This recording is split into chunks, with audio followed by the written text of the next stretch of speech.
Assalamualaikum warahmatullahi wabarakatuh. Saya Yai Lustari, mahasiswa PGSD STK IP Setia Budi Rangkas Bitung. Di sini saya akan membuat video pembelajaran mengenai prinsip-prinsip pembelajaran bahasa Indonesia di sekolah dasar. Untuk penjelasannya, mari simak video ini sampai akhir ya. Baiklah teman-teman, sebelum kita membahas mengenai prinsip-prinsip pembelajaran bahasa Indonesia di SD, kita perlu tahu tuh yang namanya prinsip. Jadi, prinsip itu dapat dikatakan suatu pernyataan paham atau suatu ideologi yang dijadikan sebagai pedoman seseorang dalam melakukan sesuatu atau tindakan.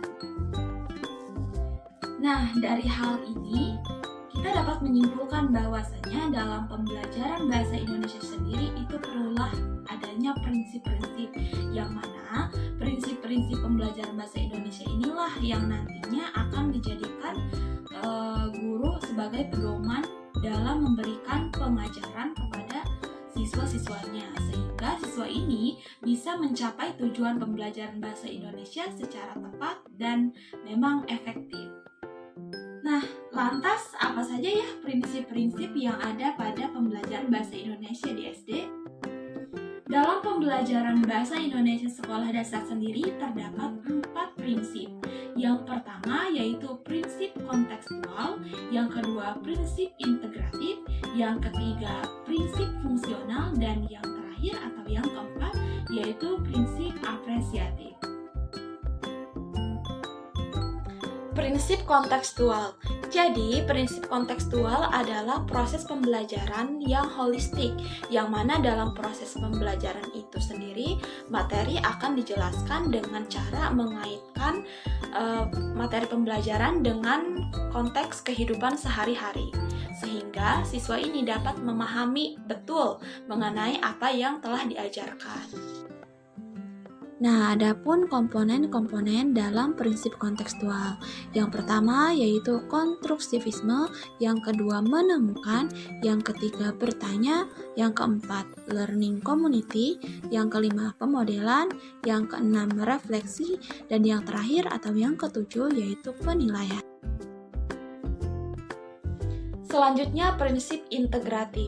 Jadi, integratif ini dapat didefinisikan sebagai satu kesatuan yang saling terhubung atau saling terkait satu sama lain. Nah, sama halnya dengan pembelajaran bahasa Indonesia. Jadi, bahasa Indonesia ini merupakan satu kesatuan yang utuh, sehingga dalam proses pembelajarannya hendaklah tidak disajikan dengan terpisah-pisah. Misalnya, dalam pembelajaran bahasa Indonesia sendiri kan ada tuh materi membaca.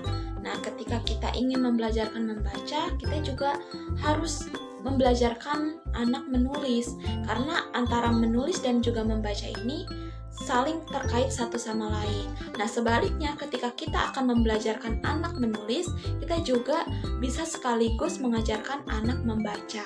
Karena memang pembelajaran bahasa Indonesia ini adalah suatu kesatuan yang tidak bisa dipisah-pisah antara satu sama lainnya. Selanjutnya, prinsip fungsional. Jadi, dalam prinsip fungsional ini, pembelajaran bahasa Indonesia harus dikaitkan dengan fungsinya, baik dalam berkomunikasi maupun dalam memenuhi keterampilan untuk hidup. Oke, yang terakhir, prinsip apresiatif.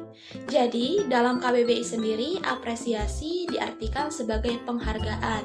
Sedangkan dalam pembelajaran bahasa Indonesia, apresiatif dimaknai sebagai sesuatu yang menyenangkan. Dari hal ini, pembelajaran bahasa Indonesia harus dilakukan dengan semenarik mungkin dan juga menyenangkan. Nah, jika dilihat dari artinya, prinsip apresiatif ini tidak hanya berlaku pada pembelajaran sastra saja, tetapi juga berlaku pada pembelajaran aspek lain, seperti keterampilan berbahasa. Nah, teman-teman, itulah penjelasan dari prinsip-prinsip pembelajaran bahasa Indonesia SD. Untuk kurang lebihnya mohon maaf. Wassalamualaikum warahmatullahi wabarakatuh.